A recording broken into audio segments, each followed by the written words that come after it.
Hey everyone, intuitive and astrologer Lisa Salvatore here to talk to you about this very powerful total solar eclipse new moon that we have that takes place in the sign of Aries. Also the entrance of Taurus season and Mercury retrograde in Taurus. So how is everybody feeling right now? It is not uncommon if you feel completely overwhelmed, wired, maybe even overly exhausted, but you can't quite calm down to take a nap or to go to sleep. You may literally feel a surplus of energy in the body as we are now in eclipse season. This is the first eclipse of the year. Eclipses are powerful portals of energy. So it is not uncommon to feel weird under these times, to feel a little bit chaotic or off center, out of balance. If you have animals, you'll likely see a little bit of a change in their behavior around eclipse energy. Not all of the time, but a lot of the time.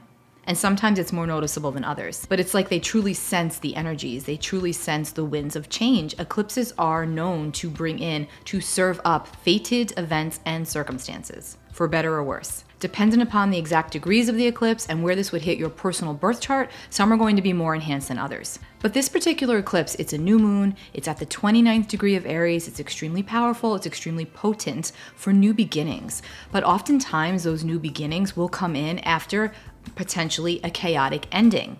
Think of this as clean sweep energy. It can actually be very exciting and very exhilarating. The ancients feared eclipses because when we have an eclipse, what's literally happening, dependent upon the type of eclipse, what's literally happening is that the moon is eclipsing the light of the sun, literally casting a shadow over the sun. And so it does tend to bring up this shadowy material. And if you think about what is going on in the sky as a mirror to what is going on down here, as above, so below, as within, so without, it helps to understand it on a deeper level.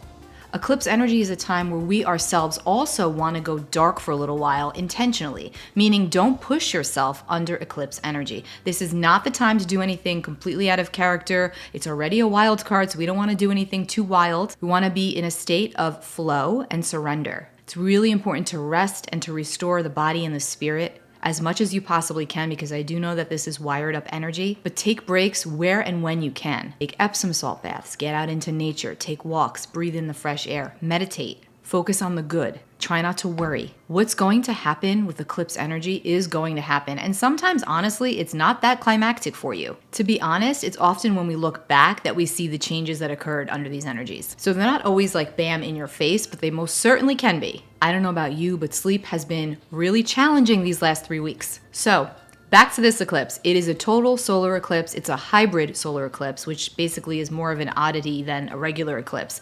What this means is that the sun, the moon, and the earth are perfectly aligned, and this is how we have a total solar eclipse. The moon moves between the sun and the earth, casting a shadow on the earth. And this will either fully or partially block the sun's light. This is a total solar eclipse, so it's going to knock the sun's light out for a short time. Now, the sun is the light. The sun is life. The sun is essence, vitality, warmth, radiance. It's energy. So spiritually speaking, when that light goes out for a short time, we can also feel the effects of that. And even though NASA says that there's no physical components to the eclipse and that the eclipses do not really affect the gravitational pull of the earth, honestly, I disagree with that, because if you think about it, during an eclipse, the sun and the moon are essentially pulling on the earth. How could that not affect our physical bodies? Eclipse headaches and stomach aches are real. Migraines, digestive problems, accelerated heartbeat. Of course, a lot of these things mimic medical conditions, so always get checked out. But yes, energy is everything. How could we not feel these powerful energies? Now, going into the astrology of this eclipse. Well, first of all, let me backtrack. Now, this is also a total hybrid eclipse. So it's not only a total solar eclipse, but it's a rare hybrid eclipse, which combines two different types of eclipses here. So when we have an annular eclipse, an annular solar eclipse, that's when we experience the ring of fire around the sun. So during this hybrid eclipse, it starts off as an annular eclipse, then it moves into a total eclipse, and then back to an annular.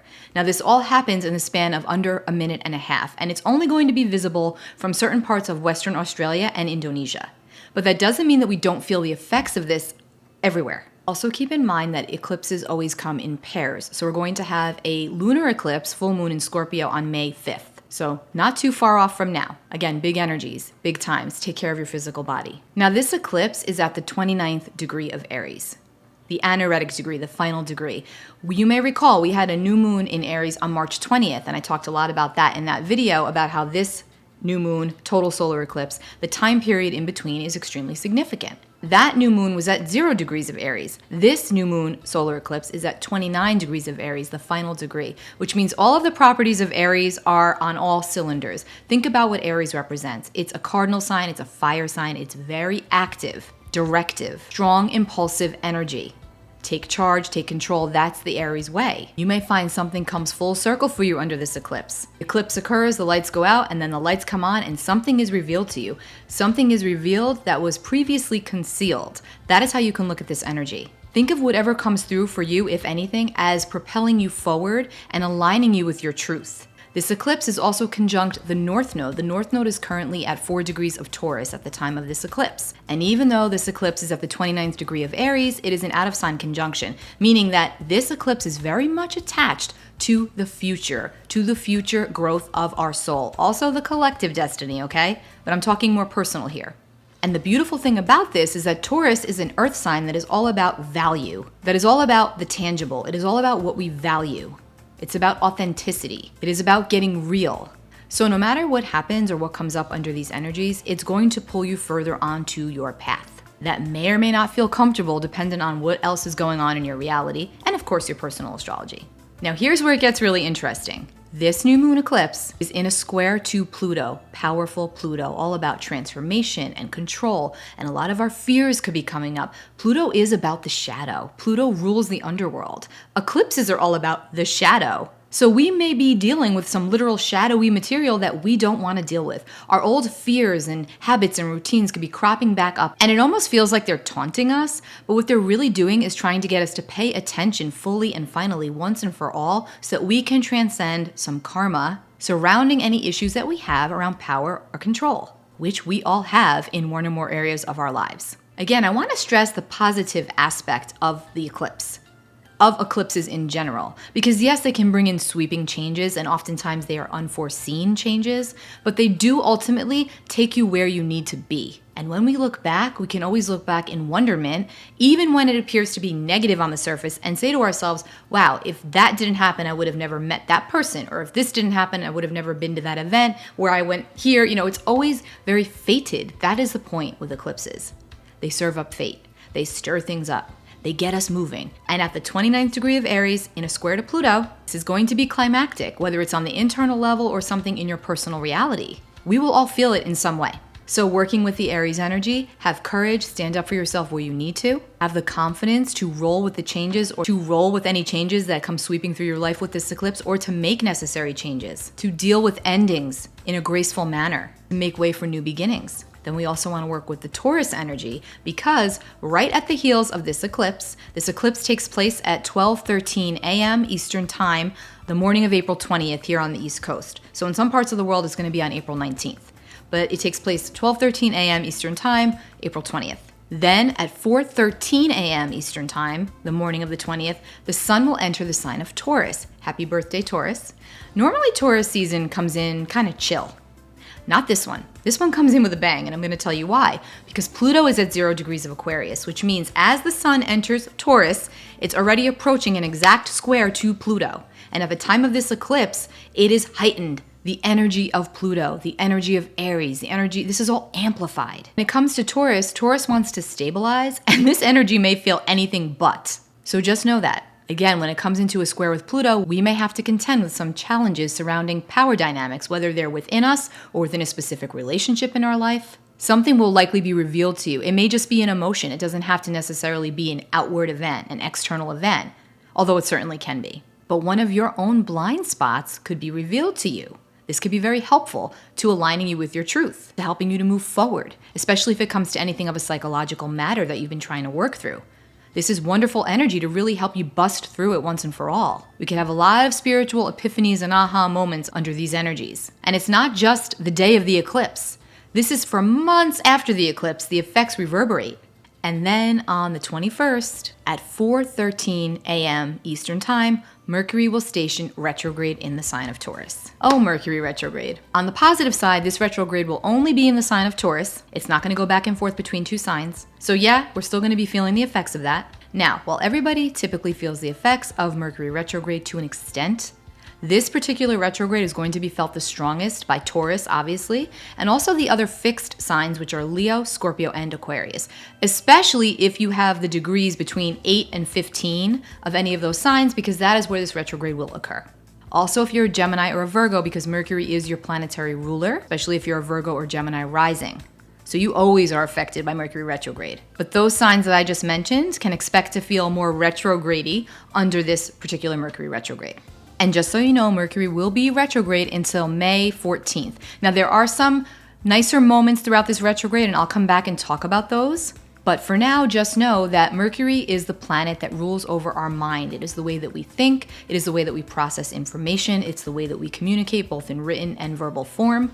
It's our basic cognitive mind function, our mental dexterity. On a larger scale, Mercury rules over travel, technology, the central nervous system. So it's not uncommon to feel like your nervous system is more taxed under Mercury retrograde. Plus, we're also in eclipse season, so that's going to exacerbate that. So again, take very good care of your physical body. Meditation is your friend. Quiet times of reflection are your friend. Getting out into nature, Taurus, ground yourself, that is your friend. I can't say it enough. Important to mention that Taurus rules over many things, but our personal finances are one.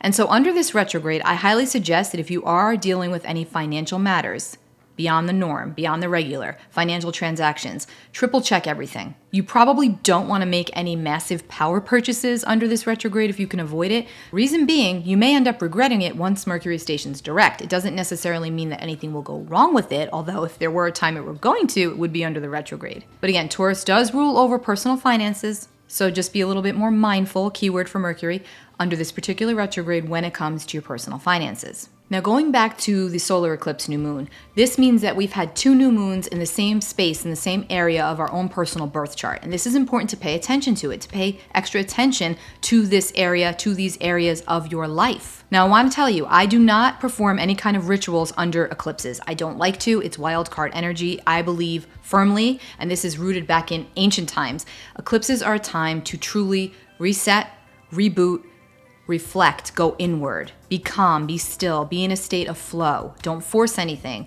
Don't overdo it. Rest. And with that, I would say do not do any new moon rituals. I'd be very, very cautious about setting any kind of intentions because this is wild energy and you never know how it's going to manifest or show up in your life. I always get the question, should I charge my crystals under the new moon? Should I charge my tarot cards? I'm going to tell you no. I wouldn't, personally. So remember, whatever energy you put into anything under an eclipse can go any way. Major wild card. So since we're having these 2 new moons in the same part of our chart, I want to tell you what part that would be for you by your rising sign. You can, of course, always go and check your transits. I have a video on my channel about how to pull up your birth chart. I will link that below in the description box. You're going to want to follow your rising sign, as that is what sets your chart and that gives you the most accurate horoscope. You can follow your sun sign, but I would follow your rising sign. So if you are an Aries rising, this new moon is going to take place in your first house. The first house is very personal. It is the house of Aries. It is a house of your identity. It is the house of your essence, your personality. It's the way you perceive the world and the way others perceive you. So big changes to yourself can come in under these energies or can be initiated under these energies. So pay attention to what's coming up for you. If you're a Taurus rising, this new moon takes place in your 12th house of behind the scenes. This is the house of the unconscious. This is where we want to rest. Even more important for you now than ever to take some time in solitude to reflect upon what it is that you want to move towards your future. Remember, the North Node is in your sign. If you're a Gemini rising, this takes place in your 11th house of community and networks, groups, friendships, associations. You may find something does crop up for you in these areas that forces you to make changes. Cancer rising, this takes place in your 10th house of your career, your public image. You could see some sweeping changes here that either come in by your own hand or by the outside forces. Leo rising, this takes place in your 9th house of expansion and long distance travel, higher education, spirituality, politics, religion, your faith. All of this could be shifting. Virgo rising, this takes place in your 8th house of intimacy, bonding, real estate, taxes, all of the deep things in this life that we don't like to talk about. Lots of psychological work going on for you, Virgo. Libra rising, this takes place in your 7th house of partnership and marriage and contracts and negotiations. Remember, Mercury is also retrograde at this time, so pay extra close attention to anything that you are signing, especially if it pertains to a divorce. Libra is the opposite sign to Aries, so this is going to also pull in something around your identity. Scorpio rising, for you, this takes place in your 6th house of your health, your daily routines, your habits. Pay extra close attention to the physical body. Don't overdo it. More than any other sign, be very, very conscious of how you are expending your energy. Be sure to go inward. Meditate, reflect. Sagittarius rising, for you this takes place in your 5th house of fun and children and creative projects and endeavors. You can find sweeping changes in any of these areas that either you instigate or come in from the outside. Capricorn rising, for you this new moon's going to take place in your 4th house. Something could come up for you surrounding your family, your lineage, your past, your childhood. It could also have to do with your mom, your literal mother, or if you're a mother, it could have to do with the way that you mother, way that you were mother. Lots of psychological stuff could be coming up for you around this new moon. Aquarius rising, this new moon takes place for you in your 3rd house of communication, communication projects, short distance travel, your siblings, your cousins, those that are like your siblings and or your cousins, friends fall in this area. You can see a lot coming up. So a lot can get stirred up under these energies for you with this new moon. Pisces rising. This new moon solar eclipse takes place in your 2nd house of your personal finances, your personal values, what you believe in, your self-esteem, your self-worth. Pay really close attention to your financials. Triple check everything and set a plan for your future once the energy of this new moon solar eclipse passes. Something will likely be revealed to you in regards to your finances. And that is it for all 12 signs. Remember, rest with this solar eclipse. Take a break. Take a breather. Take care of yourself. Don't push. Honor where you're at. And look for the why behind everything that comes up for you. Don't be afraid to go deep. Remember, this is helping to align us toward our truth with the North Node in Taurus. And with the South Node in Scorpio, it is encouraging us to release the toxic behaviors that keep us stuck or that keep us limited. Remember, I offer private consultations. If you'd like a psychic reading, an astrology reading, or a combination of the two, please visit the link in the description box. Take good care of yourselves. Bye.